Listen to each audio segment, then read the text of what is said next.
nome é Patrícia Ramalho Justino, sou casada, tenho 4 filhos. Eu comecei a conhecer tudo isso, o mundo da droga, do tráfico, com 14 anos. Eu engravidei com 14 anos e o pai da minha filha era traficante.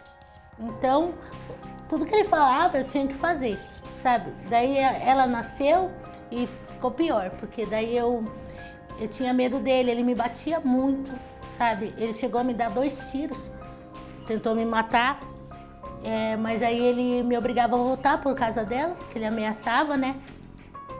E cada vez ele ficava mais violento e ele usava muita droga. Nesse meio tempo eu não usava droga. Aí ele colocou toda a minha família, não usava droga, ninguém. A intermédio dele, a minha família toda começou a usar droga. Dos meus irmãos começou a usar droga através dele. E quando foi um dia, eu grávida de 7 meses do meu segundo filho, ele veio a falecer. Nisso, eu fiquei com 1 quilo de base e 1 quilo de cocaína. Só que o dono da droga não queria droga. Aí eu tive que começar a traficar. Eu tive que fazer o papel dele. E ele já tinha me ensinado tudo isso. Eu sabia mexer com tudo isso, com droga, virar cocaína, base para pedra. Aí eu comecei a traficar, a comandar a Zona Leste inteira de droga. Às vezes o convívio familiar, ou a pessoa querer ser mais descolada ou melhor que a outra, chegou numa rodinha, quero experimentar, acaba levando a pessoa. Daí eu já comecei a beber, porque eu não bebia até então, daí comecei a beber. Aí um dia eu falei assim, vou experimentar, daí eu não tive essa etapa de maconha, cocaína, eu já fui logo pro crack. Daí eu já comecei a usar crack e traficar. Eu traficava para manter meu vício, né? E conheci o pai dos meus 2 filhos do segundo casamento. Tentou me ajudar, tudo, a gente ficou casado, tudo, mas não deu certo. Eu casada com ele, eu comecei a usar droga. E eu perturbava muito, sabe? Ele, a minha família, por causa da droga. Porque eu traficava, mas também eu tinha um salão de beleza, eu fumei o meu salão. Eu coloquei tudo na droga, eu fumei tudo. Eu vendia tudo, tesoura, secador, tudo que tinha. Eu vendia, até o espelho do salão eu usei de droga. As minhas roupas eu vendia para usar droga.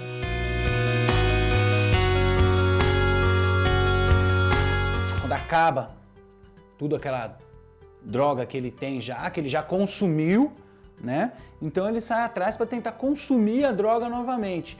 Então ele vai procurar dentro da casa dele.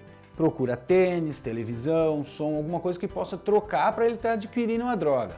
Caso ele não consiga adquirir aquilo, então ele sai para as ruas para tentar roubar, né? Que é justamente na paranoia para tentar buscar mais droga. Eu sentia medo. Para mim, todo mundo queria me matar, porque meu marido foi morto por bandidos. Eu achava que eu ia morrer também. Minha família também já estava cansada. Aí eu fui morar na rua. Às vezes eles tentavam me buscar na rua, mas eu voltava para a rua de novo. E pedia esmola, eu fazia tudo que não prestava, traficava, era muito sofrimento, sabe? Eu bebia álcool de posto, eu comia lixo, eu falo assim que parecia que eu não era humano. A pessoa às vezes nem queria me atender, tinha medo, né? Porque eu andava muito feia, assim, eu parecia um monstro, eu não parecia uma pessoa. Aí eu tomava esse banho assim, né? Mas mesmo assim ficava fedendo, assim, as pessoas não queriam chegar perto.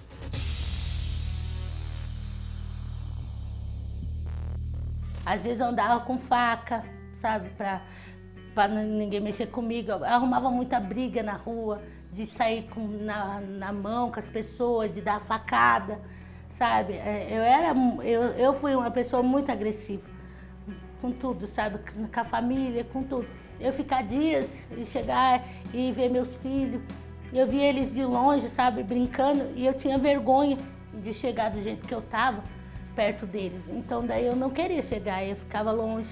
A parte mais difícil foi eu tá drogada, eu tentar ajudar meus filhos já tá todos drogados. E eu sem saber, quando eu fui ver, eu já não tinha mais como ajudar eles, porque eu também estava afundada. Como eu ia ajudar? Um cego não guia o outro. Não dava para mim ajudar eles. Ela foi uma mãe muito boa, não tem o que dizer, sabe? Uma mãe que não saía de casa, que não bebia, não fazia nada de errado, sabe? Vivia para os filhos. Assim, quando eu tinha 13 para 14 anos, ela começou a brigar muito com meu padrasto, sabe? Ela brigava muito com ele e assim eles acabaram se separando. E nisso que eles se separaram, a gente foi morar em Curitiba. Dali, meu mundo já começou a acabar, porque assim, eu sempre morei no mesmo lugar, com as mesmas pessoas, então tinha sempre a mesma vida. Então assim, tudo mudou. Então para mim, a mudança foi uma coisa diferente. Eles me levaram para Curitiba, lá eu encontrei um monte mais ainda pior do que aqui.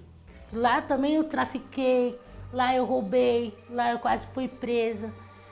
Também sofri muito naquele lugar, sabe? Cada etapa da minha vida foi difícil. E depois de um mês, mais ou menos, que a gente estava vivendo ali naquela vida, minha mãe conheceu um rapaz que era 10 anos mais novo que ela. Então, assim, eu não aceitava por conta dele ser mais novo. Ele bebia, entendeu? Ele usava droga. E assim, na minha cabeça, no meu ver, ele levava ela pra droga, entendeu? Então assim, mas ela também era demais, ela fazia muita coisa errada, saía, ia pra balada, sabe?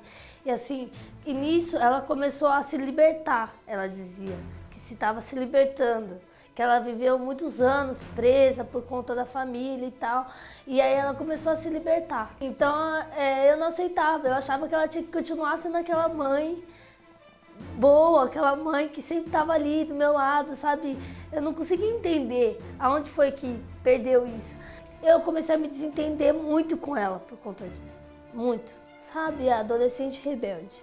Nessa minha adolescência rebelde eu comecei a beber, eu ia pra balada, eu tinha 14 anos, eu ia pra balada, eu saía, bebia e comecei a fumar maconha. Fumava, toda hora eu fumava. A droga lícita é a porta de entrada para a droga ilícita.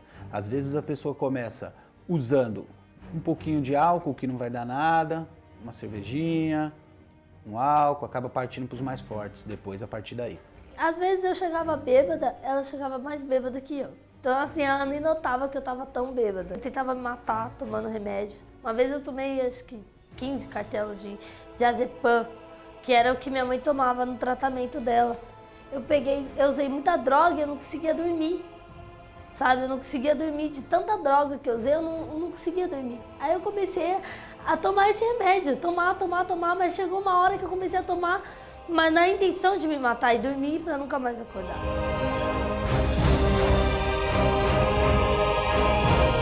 Aquilo me afetou meu organismo e eu fiquei meio, sabe, parecia uma louca mesmo, uma pessoa louca. Sabe, que não sabe o que faz, não sabe como se move, não sabe nada, não sabe que tem que tomar banho, não sabia de nada.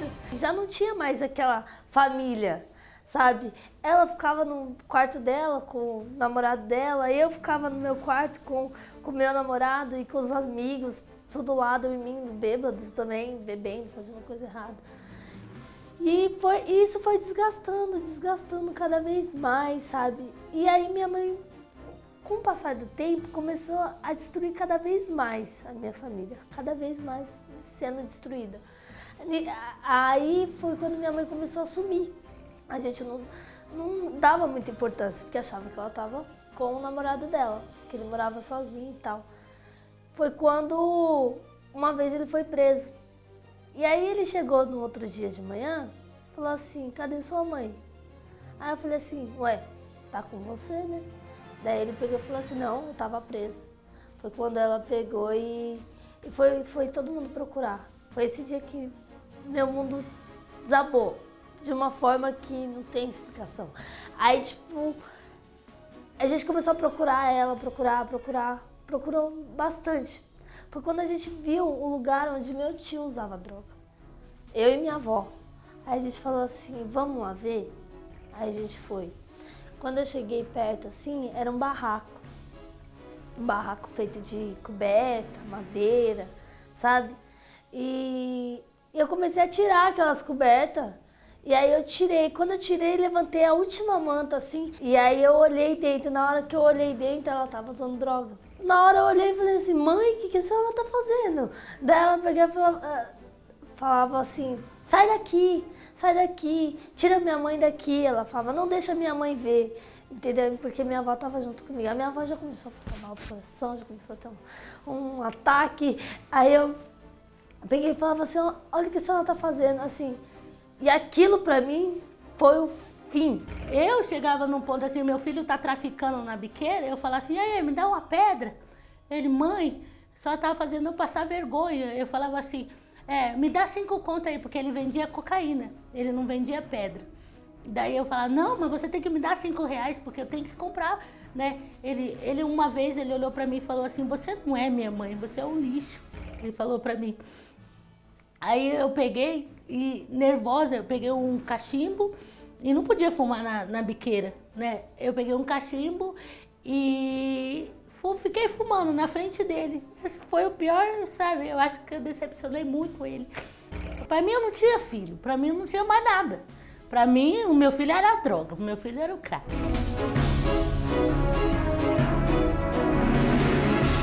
O crack, você já, logo de ver a pessoa, você já sabe que a pessoa está no uso constante do crack, como perda de peso, né? Ele fica na paranoia, querendo só usar a droga, né? Perda de peso, tanto psicológico como mental, a pessoa fica totalmente deslocada de si mesma. E eu sabendo que minha mãe estava vivendo aquela vida lá, toda vez que eu falava com ela, ela falava que eu abandonei ela, sabe? Ela falava, você me abandonou, sabe? Você não quis saber de mim. Sim, só que no meu coração, não é que eu abandonei ela, no meu coração ela me abandonou, sabe? E uma ficava sem compreender a outra e foi passando. E eu cada vez mais me afundando. Foi quando eu conheci o pai do meu filho. Nisso que eu me afundei mais um pouco. Porque aí eu entrei para uma seita, sabe? Nessa seita diziam que o fato de eu estar fumando, o fato de eu estar usando droga, era tudo uma coisa que tinha jeito, tinha solução. Bastava eu ir lá e oferecer a minha vida. Foi o que eu fiz. Eu ofereci a minha vida pro diabo. Eu ofereci tudo que eu tinha. Aí falou, agora você tem que raspar a sua cabeça para melhorar. Você tem que ficar assim, você tem que dar uma oferta, vamos dizer. E a minha oferta foi dar o meu cabelo. E eu dei. E eu cortei, as pessoas me confundiam como se pensavam que eu tinha câncer na rua, porque eu andava com um lenço na cabeça, sabe? Então elas pensavam que eu tinha câncer, outras pensavam que eu estava doente, sabe? Fiquei trancada durante quase um mês, sabe? Vivendo sem poder comer nada, eu só comia arroz, sabe? Arroz e frango, a gente não comia mais nada. Eu manifestei, isso que eu manifestei, a gente estava indo numa estrada. E eu manifestei, na hora que eu manifestei, eu não lembro mais de nada. Quando eu acordei, eu estava dentro de um cemitério. Nesse cemitério, tipo, a cova estava para fora, o caixão da pessoa estava para fora. E eu tava comendo o resto, os mortais daquela pessoa, entendeu? E, tipo, morta.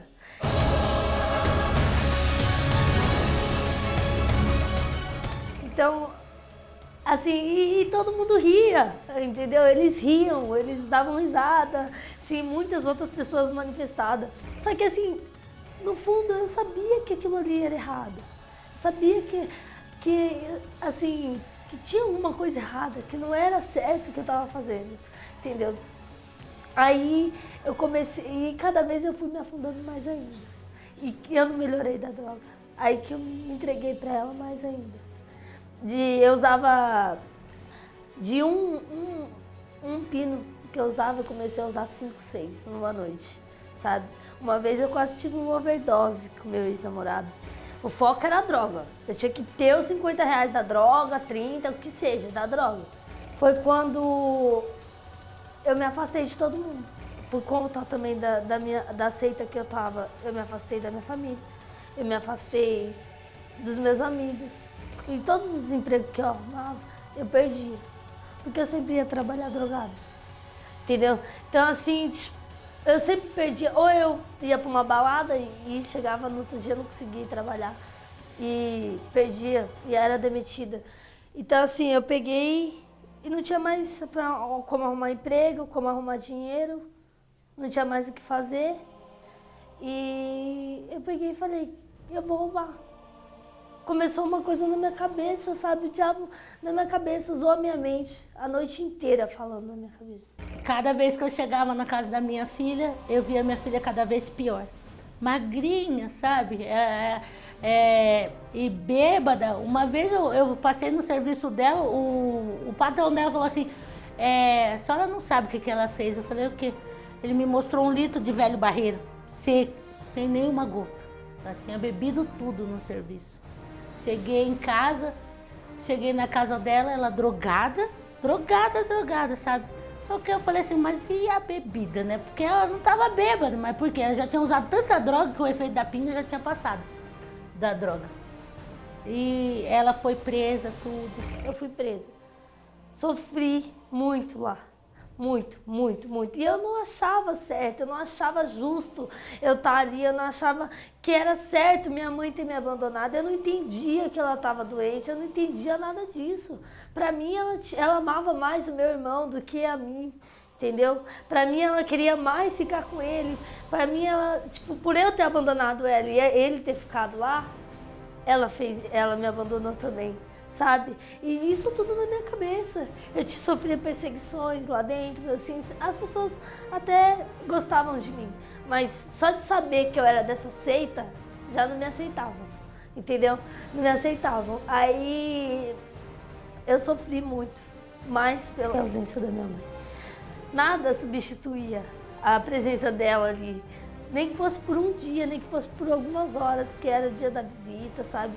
Nada. Nem que fosse só para olhar ela lá dentro, sabe? Só para ver que ela estava lá. Então, assim, eu sofri demais por conta disso. Quando eu saí, eu não queria mais saber de nada. Eu falava, eu não quero mais saber de nada. Eu vou usar a droga e pronto. E nem o meu relacionamento. Meu ex-marido, ele parou de usar droga. E nem isso me fez parar de usar droga. Nem ele, nem o amor que eu dizia ter por ele me fez parar de usar. Ele continuou a vida dele e eu continuei usando droga. Continuei me acabando. Perdi a confiança de todo mundo que eu gostava. De todo mundo, da minha tia, da minha família. Ninguém mais confiava em mim. Depois que eu saí da cadeia, eu engravidei. E nem a gravidez me fez parar de usar droga.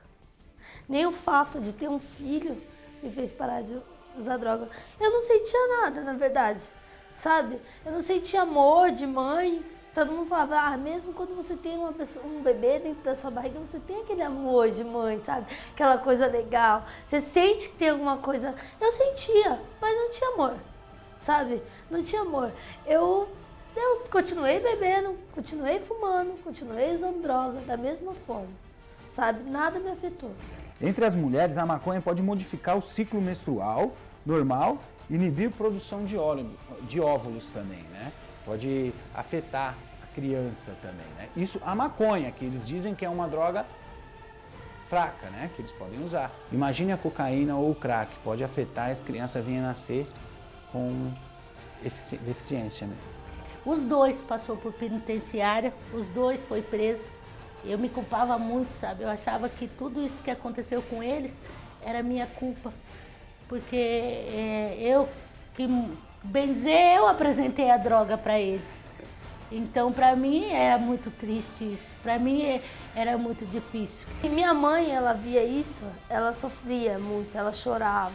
Só que assim, eu olhava ela chorando, eu olhava ela falando, eu não acreditava, entendeu? No choro dela, eu não acreditava nas palavras dela. Então, para mim, era uma questão também eu dei a minha vida, sabe? Eu fiquei 21 dias em jejum para libertar ela. Ela falava que se converteu e que existia um Deus que sabe? Até fui várias vezes para a igreja, mas eu nunca encontrei esse Deus, eu nunca soube como ele era de verdade, sabe? Como é um encontro com ele. Eu comecei a orar e falar com o bispo me ajudando, ele vem debaixo da minha fé, vamos lutar junto. E eu falando, às vezes eu chegava no altar assim, dobrava meu joelho, eu não tinha nem força para orar. Porque eu falava assim, meu Deus, me ajuda, eu não conseguia orar, porque era tanta tristeza de ver ela daquele jeito, grávida, drogada, sabe? E eu pensava nela, pensava no meu neto, e eu não via só em Deus mesmo para tentar tirar ela daquela vida. Eu cheguei na igreja derrotada de todas as maneiras, derrotada. Na vida sentimental, na vida financeira, todas as maneiras que você possa imaginar, eu cheguei derrotada. Entendeu? O diabo conseguiu me derrotar. E aí, na seita que eu estava, dizia que se eu negasse ele, eu morreria, ele me mataria. Então, assim, eu tinha muito medo de ir para a igreja. Eu sabia que lá tinha uma coisa boa, mas eu tinha medo de ir para a igreja e ele me matar. Entendeu? Porque eu também não largava o vício, não largava as coisas. Aí eu falava, não, eu vou para a igreja, daí ele vai me matar. Eu vou virar as costas, vou fumar um cigarro, bom, vai vir um carro, bom, acabota isso. Daí, eu não me entregava, eu ia pra igreja e não me entregava de verdade. Meu coração e tal, eu manifestava muito, sabe? Eu manifestava demais, com legiões, sabe? Só que a minha libertação foi aos poucos, sabe? Primeiro eu parei de usar droga, depois eu parei de fumar. E eu amo muito tudo, a igreja, tudo, sabe? Pra mim a melhor coisa do mundo é estar na igreja. Tá ali perto do apóstolo também, quando eu vou, sabe? Porque se não fosse essa igreja, não fosse Deus, o que seria da minha família? O que seria dos meus filhos, dos meus irmãos, que eram todos drogados, sabe? Meu irmão, todos assim. Então, o que seria de nós sem isso, né? Então, eu agradeço cada dia da minha vida pela essa obra, pelo apóstolo, pela bispa, por estar aqui, né? Hoje. Eu amo muito o apóstolo, amo muito a bispa, porque sem eles não existiria, né? Sem eles não teria mundial. E hoje eu creio que ainda vamos ganhar muitas almas ainda para Deus.